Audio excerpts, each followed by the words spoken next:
I never imagined that my marriage would fall apart so suddenly. My wife and I had been together for 7 years and married for 3. We lived in a modest home in a peaceful suburban neighborhood where we knew most of our neighbors by name. Occasionally, we would chat with them during evening walks or while tending to the garden. Life felt stable, even comfortable. I never thought that comfort could be shattered so quickly. One of our neighbors had a son, young, energetic, and apparently far too intriguing to my wife. At first, I noticed them talking in the yard or by the edge of our driveway. I dismissed it at first. She was naturally friendly, and it didn't seem out of character. She always had a way of striking up conversations with people, even strangers. But something about their interactions must have lingered beneath the surface, because one Saturday morning, she sat me down with a tense look on her face. I can still remember how she shifted in her seat and avoided eye contact. That's when she admitted it. She had feelings for him, our neighbor's son. Her words hit me like a punch to the gut. I sat there frozen, struggling to process what she had just said. I asked if she was ending our marriage, and her answer stunned me even more. "No, not necessarily," she said quietly. "I just need time to figure out if I want him or if I want us." It felt like something out of a bad movie. She was asking to put our marriage on hold, like testing out a new car while keeping her old one parked safely in the garage. I was speechless. How could she say something like that and expect me to be okay with it? She looked at me, as if waiting for my approval, as if this was somehow reasonable. When I found my voice, I told her how absurd it was. I couldn't believe she thought I'd be willing to sit around, waiting for her to choose between me and the neighbor's son. But she stood firm, repeating her request. "Either I go see if there's something real with him, or I might resent you forever for holding me back." She framed it like she was doing me a favor, as if giving her this time away would somehow protect our marriage in the long run. I could feel the anger building inside me, but I didn't yell. I didn't argue. Instead, I said the words I never thought I'd say. "Fine, do what you need to." The words left a bitter taste in my mouth. I felt humiliated, betrayed by the person I trusted the most. Yet, part of me thought that maybe this was the only way to see her true colors. If she was already halfway out the door, there was no point in trying to hold her hand. She packed her things quickly, as if the decision had already been made long before she told me. I watched her leave, feeling the silence settle heavily around me. Our house, once filled with laughter and shared memories, now felt empty. I tried to distract myself, working longer hours, hitting the gym, anything to keep my mind occupied. Friends invited me out, but I always declined. The truth was, I didn't feel like socializing. How could I? My wife was off with another man, and I was supposed to wait patiently for her to decide if she wanted to stay married to me. Days passed, then weeks. Neighbors whispered about seeing them together around town. Apparently, they weren't hiding it. The rumors stung, but I pretended not to care. Mutual friends asked why I was putting up with it. I didn't have a good answer. One evening, my father called. He had heard what had happened. His advice was simple but struck me hard. If she values you, she won't need a month to figure it out. And remember, you have a choice too. I let those words sink in. I wasn't powerless. I didn't have to stand by waiting for a decision like some contestant in a twisted reality show. I could take control. The next day, I made an appointment with a divorce lawyer. I laid everything out. The conversations, the betrayal, the so-called trial period. The lawyer listened carefully and then told me that I had every right to initiate proceedings. Our marriage, he said, could be considered irretrievably broken. I left his office feeling strange. There was a sadness that weighed heavily on my chest, but mixed with it was a sense of relief. For the first time in weeks, I felt like I was doing something for myself. That same day, I quietly moved some personal funds into a separate account, just in case. I began sorting through our house, sifting through our possessions. Some things were solely mine, others we had shared, but I wanted to be ready. Each action felt like I was dismantling everything we had built together, piece by piece. A few days later, the doorbell rang. It was one of my wife's friends.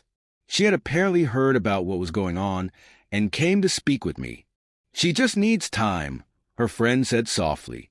"She's searching for clarity. You shouldn't be so quick to end things." I shook my head. "She left me for another man. That's not clarity. That's betrayal." Her friend frowned, clearly upset. "You might regret acting too hastily." I met her gaze, feeling calmer than I expected. I'm not the one who walked out. That was the end of the conversation. I closed the door, feeling an odd sense of peace. I wasn't going to be her backup plan. I wasn't going to sit around, waiting for her to decide. The decision had already been made, and this time it was mine.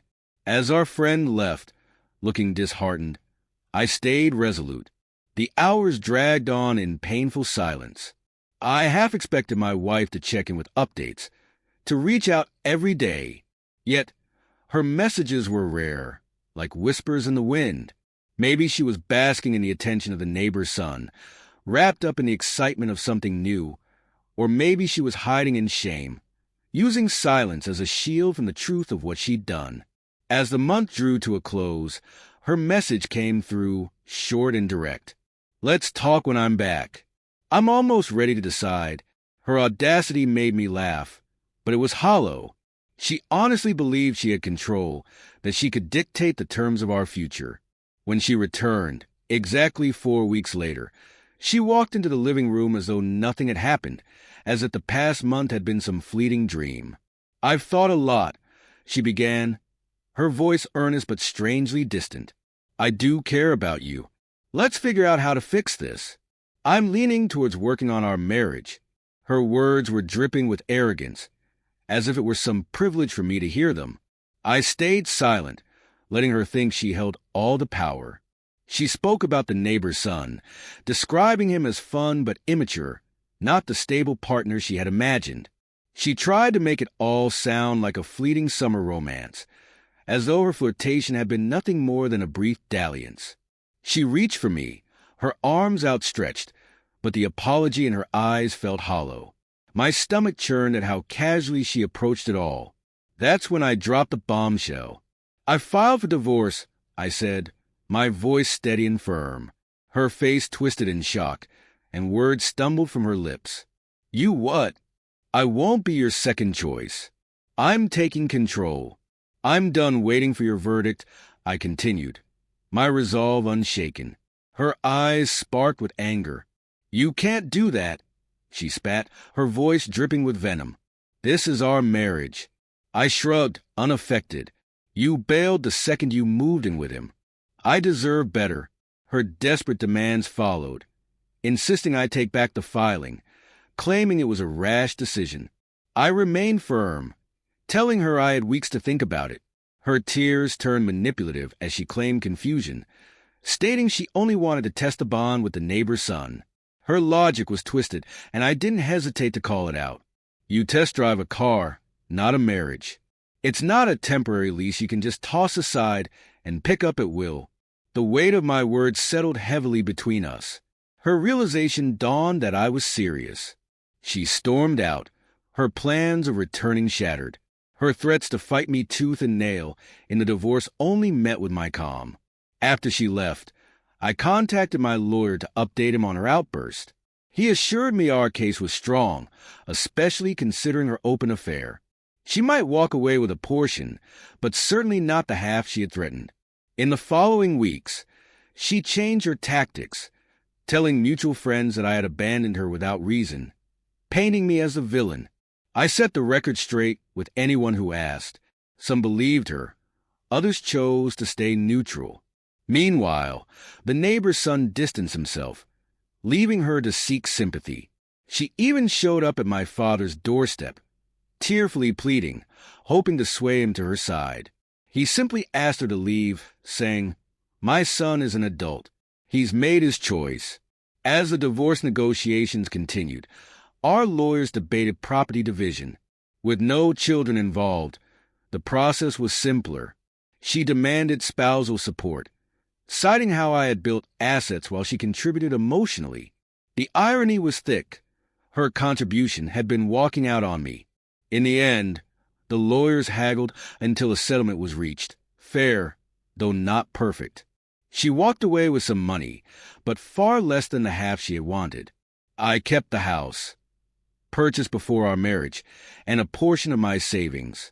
Her departure and affair had undoubtedly impacted the course of our settlement. As the final hearing drew closer, she made one last attempt, sending a text filled with nostalgia, reminding me of the good times we shared, suggesting that we could salvage whatever remained between us. I'd be lying if I said it didn't stir something in me. Memories of happier days flickered like a fading flame. However, the image of her packing her bags, choosing another, remained vivid and unshakable. The betrayal overshadowed everything. I replied once, politely yet firmly, "You made your choice and I'm sticking to mine." She never texted me again. On the day of the final hearing, the judge confirmed our settlement. My wife looked tired and sad, perhaps realizing that her plan to choose between me and the neighbor's son had backfired. After signing the paperwork, she walked toward me in the hallway, her eyes swollen from crying. "I'm sorry," she whispered, her voice trembling. "I never wanted this. I was just confused, bored." I gave a small nod, my expression unchanged. "Confusion doesn't excuse your betrayal," I replied. She reached out as though to hug me, but I stepped back. "Let's not make this harder than it needs to be. We're done." She swallowed, tears welling in her eyes, but she accepted it. My chest felt heavy, but I left the courthouse with a sense of finality. The aftermath was surprisingly quiet. We parted ways without any further drama. People asked questions, but I kept it simple. She left for a month to test her feelings, and when she came back, I had divorce papers ready. My father, though never one to say, "I told you so," gave me a proud, knowing smile, happy that I had stood my ground. My ex moved in with some relatives, or so I heard. The neighbor's son quickly moved on to another fling, leaving her in the dust. Quite the love triangle disaster that ended poorly for her. Occasionally, I see her around town. A shadow of guilt crosses her face as she avoids eye contact. No more demands or pleas for reconciliation. I suspect she's exhausted her attempts, perhaps finally realizing that you can't treat a spouse like an option. Some mutual acquaintances tell me she regrets everything deeply, but regret can't undo what she destroyed. I don't have any illusions about second chances. Strangely, I don't feel triumphant. I feel relieved. I'm free from a partner who was willing to discard me like an old toy while she tested out a fling. I'm free from the anxiety of waiting for her to choose me, free from her mother's well-meaning but intrusive questions about grandchildren. I'm free to rebuild my life on my own terms, with honesty and self-respect intact. In a way, her month-long trial was a blessing. I saw her true colors. If she was bored enough to experiment with another man, then it's better that we parted ways before things got more complicated, before kids or deeper entanglements. The divorce wasn't perfect, but it was fair enough, as the lawyers put it. Good enough for me to move forward, not feeling like I had lost everything. She got some assets, but not enough to leave me financially strained. I got closure. My father says I might find someone more genuine in the future, someone who won't treat me as second best. For now, I'm content. I'll focus on my career, my hobbies, maybe travel a bit. The quiet in my house feels peaceful, not lonely. Some nights, I reflect on how quickly a marriage can unravel once trust is shattered.